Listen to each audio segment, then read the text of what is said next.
Актуальныя праблемы сучаснасці, гісторыя, культура, родная мова і мастацкае слова. Пра гэта і не толькі пісьменнік і публіцыст Навум Гальперовіч гутарыць з вядомымі людзьмі краіны. У Беларусі заўсёды было шмат таленавітых людзей, што дазволіла Пімену Панченку назваць яе краем паэтаў. Знакаміты творца тут дакладна адзначыў адметную рысу беларускай ментальнасці, адчування прыгажосці, якое заўсёды жыве ў душы народа. Неяк заўважыў мой суразмоўца, беларускі пісьменнік, паэт, публіцыст, крытык, дырэктар выдавецтва «Мастацкая літаратура» Алесь Бадак. Добрый день, Олесь Миколаевич. Добрый день. Я попрошу твоего дозволу, что мы будем говорить на «ты», бо знаёмство наше цягнецца яшчэ з 90-х гадоў, калі мы разам уступалі ў Саюз пісьменнікаў, дарэчы, в адзін дзень, і многа супрацоўнічаем сёння і на радыё, і ў літаратуры, і гэтак далей. Алесь Бадак, беларускі пісьменнік, паэт-песеннік, публіцыст, крытык, дырэктар выдавецтва «Мастацкая літаратура». Нарадзіўся ў вёсцы Туркі Ляхавіцкага раёна Брэсцкай вобласці. Вершы пачаў пісаць у 6 класе. Алесь Бадак скончыў філалагічны факультэт Беларускага дзяржаўнага універсітэта. Працаваў у Саюзе пісьменнікаў Беларусі, часопісах «Бярозка», «Маладосць». Быў галоўным рэдактарам часопісаў «Нёман» і «Полымя», намеснікам дырэктара рэдакцыйна-выдавецкіх устаноў літаратуры і мастацтва, выдавецкі дом «Звезда». З 2015 года дырэктар выдавецтва «Мастацкая літаратура». Аўтар шматлікіх кніг паэзіі, твораў для дзяцей, крытычных артыкулаў, рэцэнзій, тэкстаў песень. Прызнаецца, што лепш за ўсё пішацца зранку. Алесь Бадак, лаўрэат прэміі «Залаты апостраў», «Залаты купідон», «Зоркі задружнасці», прэміі Васіля Віткі. Алесь, у час круглага стала, прысвечанага адлюстраванню сучаснай Беларусі ў мастацкай літаратуры, ты адзіны запярэчыў, што далёка не ўсе выдатныя творы адлюстроўвалі сучаснасць, аднак увайшлі ў залаты фонд нашай літаратуры. Вось цытата. Творы самых знакамітых празаікаў 20-го стагоддзя Васіля Быкова, Івана Мележа, Владзіміра Караткевіча, Івана Чыгрынава, Вячеслава Адамчыка, Івана Навуменкі былі не пра сучаснасць. Пісьменнікі глядзелі на яе з нейкай адлегласці. У 90-е гады пісьменнікі Андрэй Федарэнка і Алесь Наварыш таксама напісалі раманы пра гісторыю, але створаныя імі вобразы мелі немалое ўздзеянне на сучаснікаў. Я выбачаюся за доўгую цытату, але у прынцыпе гэта пярэчыла ўсяму ходу той канферэнцыі, таго круглага стала. Ты аспрэчваў, так сказаць, жаданне і імкнення пісаць менавіта толькі пра сучаснасць. Ну, я спадзяюся, што я проста сказаў тое, пра што ўсе падумалі, можа быць, па розных прычынах не сказалі. Хоць гэта, ў прынцыпе, лагічна, што кожны пісьменнік, можа быць, нават не столькі сапраўды адлюстроўвае сучаснасць, колькі глядзіць больш шырока. Ён параўноўвае сучаснасць з мінулым, ён спрабуе зазірнуць і ў будучыню, это можа быць адназначна не фантастыка, і ў далёкую гісторыю. Вот мы гаворым пра Караткевіча, пра гістарычнага пісьменніка, а ў прынцыпе ў гісторыю зазіралі вельмі многія беларускія пісьменнікі, у тым ліку і тыя, якія жылі ў савецкі час. Поэтому сапраўды, калі мы гаворым пра Мележа, напрыклад, тая літаратура, якая адлюстроўвала ўсё-такі папярэдні этап у гісторыі беларускай літаратуры. І калі мы гаворым пра Быкова, калі мы гаворым пра астатніх, Чыгрынава, Адамчыка і так далей, усё гэта пацвярджае вось гэтыя словы, якія ты працытаваў. Калі говоріць пра сённяшні час, ён вельмі хуткаплынны. І яго ухапіць пісьменніку, асэнсаваць, адлюстраваць у рамане, які пішацца не адзін год, вельмі цяжка. Калі мы гаворым пра 20-е стагоддзе, ось успомнім там 60-е, 70-е, 80-е гады, у духоўным плане чалавечага жыцця за гэты перыяд вельмі мала што змянілася. Час ён быў як бы запаволены, і чалавек тое, што пісаў у 60-е гады, гэта было актуальна і сучасна ў гады 80-е. Сёння твор, напісаны у 90-е гады, можа страціць сваю актуальнасць ужо праз 10 гадоў. Тое самае пра сённяшнія творы, якія пішуць. Ён можа страціць актуальнасць праз 2 гады. Безумоўна, безумоўна. Тут усё, канешне, залежыць ад пісьменніка, але ўсё-такі яшчэ залежыць ад хуткаплыннасці часу.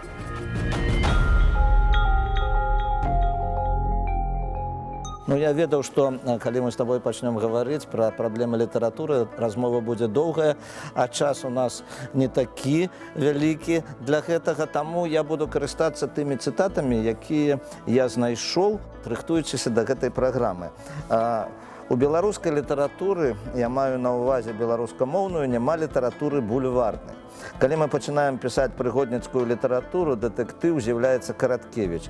Калі мы пішам героіка-патрыятычную літаратуру, з'яўляецца Быкаў.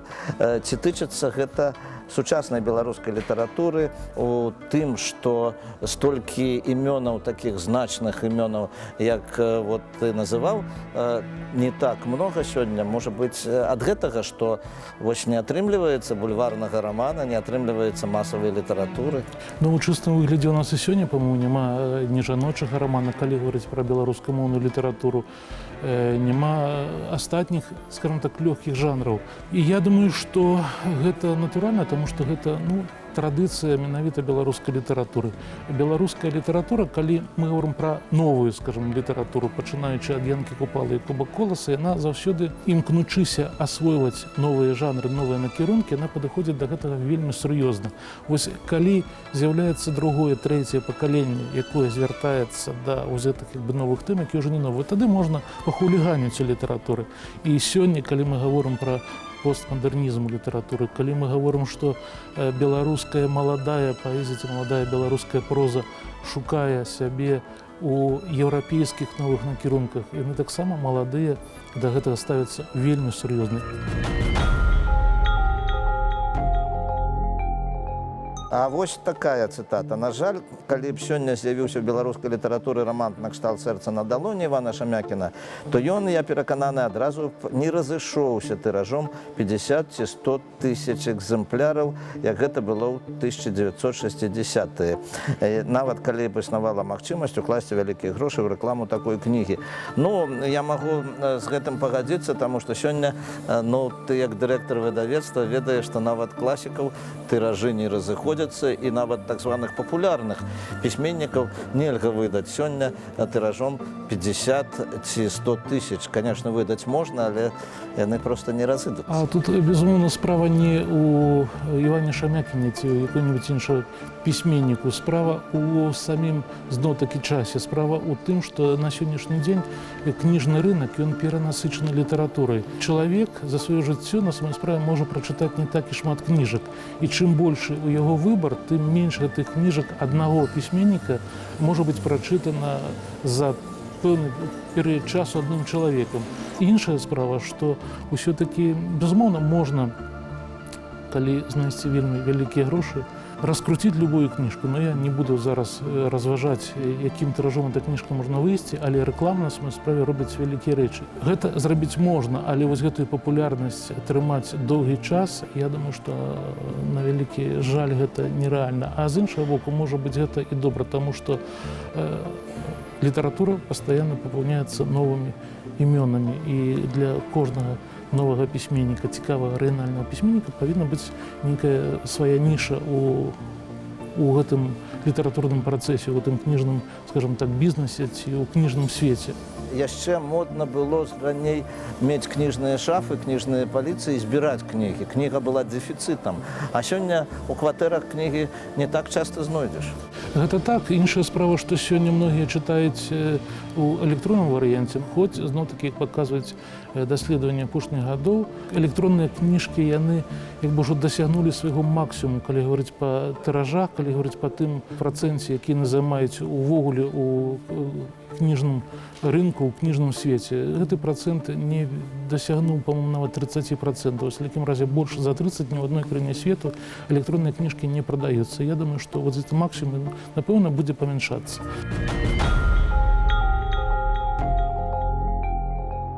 Ну вось коротка яшчэ на адну тэму, якая ўвогуле сёння мусіруецца, разважаючы пра літаратуру. Вот калі пісьменнік кажа, што тое, што я напісаў, гэта праўда. Раней мы казалі, што гэта не абавязкова праўда для мастацкай літаратуры, гэта тое, што вызначае якасць гэтай літаратуры. Але сёння гэта паявілася літаратура нон-фікшн, і дзённікі і праўду чытаюць часам больш, чым выдуманая. Многія аўтары гэтых дзённікаў час ад часу прызнаюцца, што гэта ўсё-такі мастацкі твор, гэта літаратурны твор і ёсць нейкі домысел. Гэта адзін бок. А другі бок, калі мы гаворым пра праўду ў літаратуры, то як быць з Караткевічам, як быць з многімі іншымі пісьменнікамі. А пасля, ну, безумоўна, гэта факт тут неаспрэчны, што за кожным класічным героем Стаіць прататып? не абавязкова стаіць прататып. Гэтых прататыпаў можа быць некалькі. Это, як правіла, зборныя вобразы. Это вся гісторыя сусветнай літаратуры. Гэта даказвае, што прататыпаў на самой справе вельмі мала. Калі яны ёсць, калі пісьменнік гаворыць, што я вот пісаў вобраз, ну, скажем, со сваёй маці. І ў кожным вобразе ёсць сам пісьменнік. У кожным вобразе сам пісьменнік ёсць. Інакш, калі б гэта была ўся праўда, і прычым нават сам пісьменнік, ну, это яго, як бы бачанне самого сябе, яго унутранае жыццё ён пераносіць на кнігу. Што думае яго знаёмы, што думае яго калега, тут таксама пытанне, наколькі ён пагаджаецца з ім, што гэта праўда ці неправда. Я думаю, што ўсё-такі вельмі важна, каб твор быў праўдападобны, каб калі ты чытаеш, неважна, чытаеш ты сацыяльны роман, чытаеш ты гістарычны роман, ці чытаеш ты... Каб паверылі. Каб паверыў, калі я веру пісьменніку, быў гэты герой у рэальным жыцці, не быў, а я веру, я хочу до конца даведацца пра яго жыццё, мне яго шкадаць, я яго люблю, я за яго перажываю. Вось гэта самае важнае, што павінен і можа стварыць пісьменнік.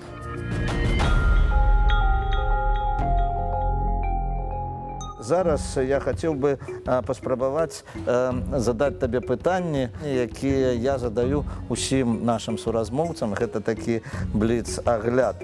Што для вас значыць патрыятызм? Ну, гэта вельмі шырокае такое паняцце патрыятызм. Калі ты прыязджаеш у іншую краіну, у цябе баліць сэрца, ты думаеш пра сваю радзіму, пра свае родныя мясціны, пра сваю сям'ю, пра сваіх блізкіх. Каб любіць Беларусь нашу мілую? Безумоўна. Патрыятызм для пісьменніка, калі ты пішаш з вялікай любоўю пра сваю зямлю. Сапраўдную літаратуру ствараюць патрыёты. Якія кнігі варта прачытаць кожнаму беларусу? Я ўсё-такі перакананы, што ў кожнага павінны быць свае кніжкі, якія ён павінен прачытаць беларускія. Для кагосьці гэта Караткевіч, для кагосьці гэта Быкаў, для кагосьці гэта Стральцоў. Я не бяруся рэкамендаваць, таму што беларуская літаратура багатая. Я хацеў бы пажадаць усім і самому сабе перачытаць усю беларускую літаратуру, все лепшае, што я напісана, каб пераканацца, што гэта вельмі вялікае багацце. Не параўноўваць лепшая літаратура французская, нямецкая ці беларуская, меркаваць па імёнах, па іх значнасці ў сусветнай літаратуры. Ніхто ніколі ніякім творам не заменіць тое, што напісана на гэтай зямлі гэтымі людзьмі. Што зараз чытаецца? Зараз я чытаю тое, што ляжыць у мяне на стале, рукапісы, якія прыносяць нашы аўтары выдавецтвам мастацкай літаратуры. Гэта бывае вельмі цікавае чытво, бывае не зусім цікавае. Ну і перачытваю самога сябе, таму што рыхтую новую кніжку, у якой увойдуць не толькі новыя вершы, але вершы ранейшыя. І мне вельмі важна перасэнсаваць тое, што напісана некалі, і адабраць з усяго, можа быць, ну, як, на мой погляд, самае лепшае. Ну, такое пытанне, як яно гучыць, ваш любімы беларускі пісьменнік? У мяне шмат беларускіх пісьменнікаў, таму што калі гаварыць пра гістарычную літаратуру, гэта Караткевіч, калі гаварыць пра ваенную літаратуру, гэта Быкаў, калі гаварыць пра паэзію, гэта Стральцоў, калі гаварыць пра беларускую навелістыку, гэта Адамчык. У розны час, калі у мяне розны настрой, я чытаю розную літаратуру. Ну і коротка яшчэ апошняе пытанне, што для вас родная мова? Родная мова гэта, ну, я паранаў з паветрам, это тое, пра што ніколі не думаеш, але успамінаеш пра гэта толькі тады, калі табе гэтага не хапае. Вось тады ты адчуваеш, як ніколі, усю яе мілагучнасць, усю яе неабходнасць, без якой ты жыць не можаш. Ну вось так лічыць мой госць Алесь Бадак. Алесь, дзякую табе за гутарку. А тое, што мы не дагаварылі, дагаворым у наступны раз, у час нашых сустрэч. Я думаю, было цікава паслухаць твае разважанні пра літаратуру і увогуле пра лёс нашага народа, пра нашу мову і пра ўсё тое, што хвалюе кожнага чалавека. Усяго найлепшага, да пабачэння. Дзякуй вялікі. Thank you.